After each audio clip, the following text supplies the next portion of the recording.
देख रहे हैं सिटी इंडिया न्यूज चैनल हक की आवाज। पैराडाइज फंक्शन पैलेस महबूब नगर రాష్ట్ర ప్రభుత్వం నిన్న తమ కేబినెట్ సమావేశంలో తెలంగాణ రైతులకు ఇచ్చినటువంటి హామీ రైతు భరోసా హామీని ఈ నెల 25వ తేదీ నుంచి అమలు చేస్తున్నామని, సంవత్సరానికి ఎకరాకు 12,000 ఇస్తామని కేబినెట్లో నిర్ణయాలు తీసుకున్నట్టుగా మనం ఈరోజు మీడియాలంతా చూస్తున్నాం. ఈ రాష్ట్ర ప్రభుత్వం కాంగ్రెస్ ప్రభుత్వం ఎన్నికల ముందు రైతులకు ఇచ్చినటువంటి 6 గ్యారెంటీలలో ఏ గ్యారెంటీని కూడా పూర్తిగా అమలు చేయకుండా అరాకొర అమలు చేసి మమ అనిపించి తెలంగాణ రైతుల్ని ప్రజలని పెద్ద ఎత్తున మోసం చేసింది. 15,000 ఎకరాకు రైతు భరోసా ఇస్తామని హామీ ఇచ్చినటువంటి ఈనాటి ముఖ్యమంత్రి, ఆనాడు పిసిసి అధ్యక్షుడు అయినటువంటి రేవంత్ రెడ్డి 12,000 ఎకరాకని నిన్న ప్రకటించడం చూస్తే తెలంగాణ రైతుల్ని నిట్ట నిలువున మోసం చేసిండు. ఒక సంవత్సరం తర్వాత రైతులు ఓపిక పట్టిండ్రు. ఎందుకంటే వాళ్ళు ఇచ్చినటువంటి హామీ డిసెంబర్ 9 పోయిన సంవత్సరమే, అంటే 2023లో అధికారంలోకి వచ్చిన సంవత్సరం డిసెంబర్ 9 నాడే ఇచ్చిన 6 గ్యారెంటీలు అమలు చేస్తామని, రైతులకు రైతు భరోసా 15,000 ఎకరాల చొప్పున ఇస్తామని, డిసెంబర్ 9 నుంచే వాటిని అమలు చేస్తామని హామీ ఇచ్చినటువంటి కాంగ్రెస్ పార్టీ నాయకులు ఒక సంవత్సరం తర్వాత దాన్ని ఈరోజు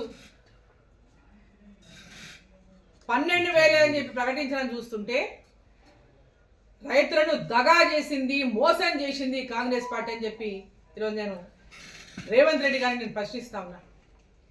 రైతులని క్షమాపణ కోరండి. ఈరోజు మీరు మాట్లాడుతున్నారు కదా, డబ్బులు లేవు, లంకె బిందెలు ఉన్నాయనుకున్నా, ఇక్కడ లంకె బిందెలు ఉన్నాయనుకుంటే ఇక్కడ ఏమీ లేవు అని. ఎన్నికలకు ముందే ఈ రాష్ట్ర ప్రభుత్వం అప్పుల కూపంలో ఇరుక్కపోయింది. ఆనాటి రాష్ట్ర ప్రభుత్వం అమలు చేయాల్సినటువంటి పథకాలనే సక్రమంగా అమలు చేస్తలేదు. అందరం కూడా ఎన్నికల సమయంలో విమర్శించిన వాళ్ళమే. మీరు ఇచ్చినటువంటి హామీలు అమలు చేయడం సాధ్యం కాదు, ఇవన్నీ మీరు తెలంగాణ ప్రజల్ని మోసం చేయడానికి, కుర్చీని ఎక్కడానికి మాత్రమే మీరు అబద్ధాలు మాట్లాడుతుందని ఆ రోజు భారతీయ జనతా పార్టీ మాట్లాడింది.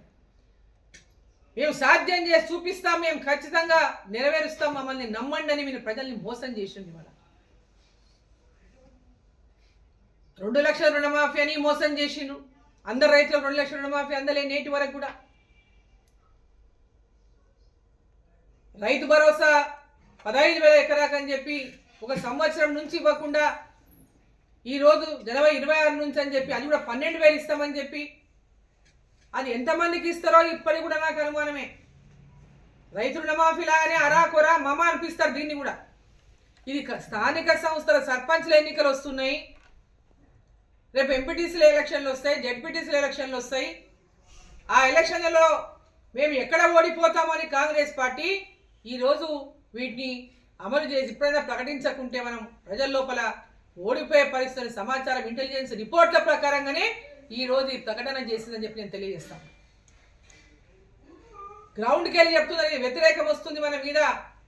రైతులలో ప్రజలలో ఇచ్చిన హామీలు నెరవేర్చకపోవడం వల్ల ప్రజల లోపల తీవ్రమైనటువంటి వ్యతిరేకత ఎదుర్కొంటా ఉంది కాంగ్రెస్ పార్టీ అని ఇంటెలిజెన్స్ రిపోర్ట్ చెప్పిన నేపథ్యంలోనే ఈరోజు ఈ యొక్క ప్రకటన ఈరోజు ఈ ప్రభుత్వం చేసిందే తప్ప నిజంగా రైతులకు రైతు భరోసా అందియాలని కాదు, రైతు కూలీలకు రైతు భరోసా అందియాలని కాదు. ఇది కేవలం ఇప్పుడు కూడా స్థానిక సంస్థల ఎన్నికల్లో గెలుపు కోసమే ఈ ప్రకటన చేసిందని చెప్పి నేను భావిస్తున్నా. నేను ఒకటే డిమాండ్ చేస్తున్నా, మీరు ఇచ్చిన హామీ 15,000 రూపాయల రైతు భరోసా ఏదైతే ఇచ్చిండ్రో ఆ హామీని నిలబెట్టుకోండి. మీరు అధికారంలోకి వచ్చినటువంటి నాటి నుంచి కూడా ఆ హామీని నిలబెట్టుకోవాల్సినటువంటి బాధ్యత ఈ ప్రభుత్వం పైన ఉంది. లేదా మీ యొక్క ఈ రాష్ట్ర ముఖ్యమంత్రి కానీ మంత్రులు కానీ ఈ హామీ ఇచ్చిన ప్రతి ఒక్కరు పైన మీ నాయకులు కానీ నేలకు ముక్కు రాసి రైతులకు క్షమాపణ కోరాలని చెప్పి నేను డిమాండ్ చేస్తా ఉన్నా. మీరు మోసం చేసిరు తెలంగాణ ప్రజల్ని. 2500 ప్రతి మహిళకి ఇస్తామని చెప్పి మోసం చేసిండు.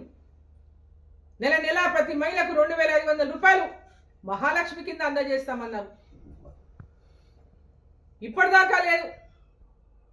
ఈరోజు గృహలక్ష్మి అని పెట్టిండు, ఇందిరమ్మ ఇండ్లని పేరు పెట్టిండు. ఇందిరమ్మ ఇండ్లు ఆనాడు యూపీఏ ప్రభుత్వం ఉంది గతంలో, అక్కడ ఇక్కడ కాంగ్రెస్ ఉండడం వల్ల మీరు ఆ పేరు పెట్టుకుందని ఎవరు అబ్జెక్షన్ చేయలేదు. ఈరోజు కేంద్రంలో ఉన్నది ఎన్డీఏ ప్రభుత్వం, అక్కడి నుంచి వస్తున్నటువంటి ఇండ్లు ప్రధానమంత్రి ఆవాస్ యోజన. ఇండ్లు లేనటువంటి నిరుపేదలకు ప్రధానమంత్రి ఆవాస్ యోజన కింద కేంద్ర ప్రభుత్వం ఇండ్లు శాంక్షన్ చేస్తే ఆ ఇండ్ల డబ్బులని మీరు మీ గృహలక్ష్మిలో కలుపుకొని ఇందిరమ్మ ఇళ్ళని పేరు పెట్టుకుంటే ఎట్లా న్యాయం అని చెప్పి నేను ప్రశ్నిస్తా ఉన్నా. మీరు ప్రధానమంత్రి ఆవాస్ యోజన కింద వచ్చిన ఇల్లు సపరేట్ కట్టియండి. మీరు కట్టే ఇల్లు ఇందిరమ్మ ఇల్లు అని పేరు పెట్టుకొని సపరేట్ కట్టియండి, దానికి మాకేం అభ్యంతరం లేదు. ప్రధానమంత్రి ఆవాస్ యోజన కింద నిరుపేదలకు అందరికీ గత 10 సంవత్సరాలు కేసీఆర్ కట్టలే. మీరు అధికారంలోకి వచ్చినాక సంవత్సరం అయిపోయింది, ఇప్పటిదాకా దానికి ముహూర్తం ఫిక్స్ కాలే. ఇప్పుడు కూడా ఇందిరమ్మ ఇళ్ళని కేంద్ర ప్రభుత్వం ఇచ్చిన ఇళ్ల డబ్బులని నిధులని ఈ పథకానికి జోడించి ఇందిరమ్మ ఇళ్ళని పేరు పెట్టుకోవడం సమంజసం కాదని చెప్పి నేను తెలియజేస్తా ఉన్నా. దాని ఇందిరమ్మ ఫోటో కొట్టి ఆయన పెట్టుకున్నట్టే. ప్రధానమంత్రి ఆవాస్ యోజన అంటే ప్రధానమంత్రి యొక్క కేంద్ర ప్రభుత్వం యొక్క పాత్ర ఇక్కడ ఏమి లేదని చెప్పినటువంటి ప్రయత్నం అయితే మీరు చేస్తున్నారో అది ఏమాత్రం సమంజసం కాదు. మీరు లేదా తీసుకోవద్దండి నిధులు, అవి సపరేట్గా కేంద్ర ప్రభుత్వం ఇచ్చేటటువంటి ఇళ్లకు ఇచ్చే నిధులు